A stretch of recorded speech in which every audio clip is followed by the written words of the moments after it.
Alright, today what we're going to be doing is I'm going to show you how to use the planer, how the planer works to flatten a surface.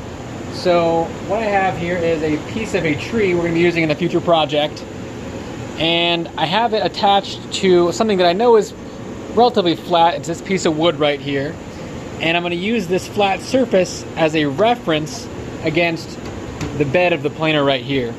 Now how this machine works is there's a cutter head that goes up and down.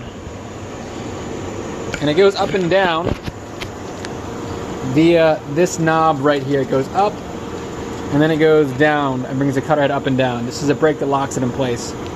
Now what I'm going to do is I'm going to take very, very small passes of wood away using the cutter head. I'm just going to cut away a little bit more of material and a little bit more until I get a nice, flat, smooth surface.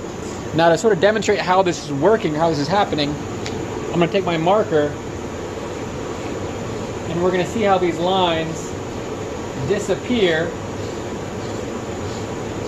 as the machine takes away a little bit of material a little bit at a time. It's going to be very loud, so I'll turn the volume down. And I'm going to be wearing headphones, of course.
Alright, that's pretty good. I can live with that. Pretty flat, pretty smooth surface, and it's pretty good. So with any tree, as you can see maybe a little bit better now, there are, or deciduous tree I should say, there are typically annual growth rings. So for every year of growth, there is a darker ring, which is your fall and winter growth, where the tree is getting less nutrients, where it's getting less water, less sunlight. The tree's going to grow slower and more dense. Then there is a rapid period of lots of water, lots of sunlight, lots of favorable conditions for growth, where there's rapid growth. And in a deciduous zone that has 4 seasons, you're going to have a dark ring and a light ring for a full year. Those, of course, rapid growth seasons are spring and summer. So for every 2 rings, you have 1 year of life, and you can count the number of rings on this tree to see, or an estimate of how old it is, or actually exactly how old it is. For our purposes, we're going to want to accentuate those dark areas and those light areas by burning away the softer material. When you expose it to something that's abrasive, the softer material is going to go away much easier, while the harder material is going to want to stay. And our abrasive today of choice is going to be propane. When you're burning material or burning wood, of course, you're always going to want to have adult supervision or make sure permission from an adult. I am an adult, and I'm going to show you how I would do this. So here is how to burn away the lighter rings on a tree.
All right, hopefully you guys could hear some of those sounds. That definitely produced some cracking in the surface of the wood.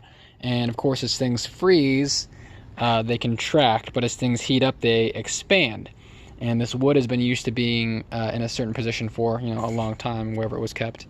And when it was heated up, it tried to expand and escape that sort of that typical pattern that was in. So we've got some serious cracking on the surface here, but that's gonna look really cool, I think, with our project. So that is wood burning a patina onto a slab.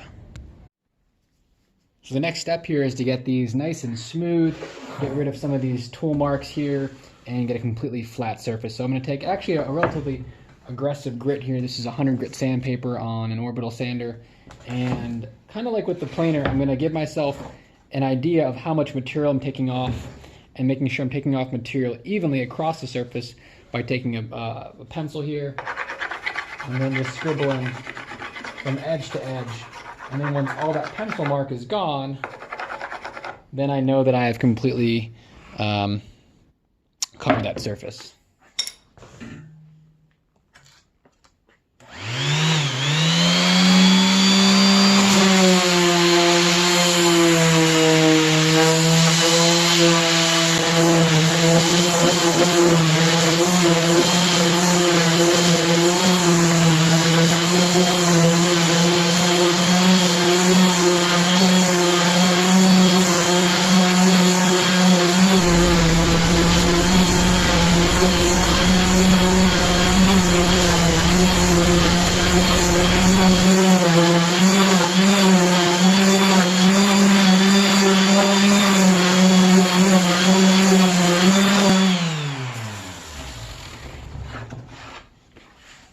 There we go, now I've got a pretty nice, much smoother surface. Not perfect, but it'll be good enough for what we're trying to do here.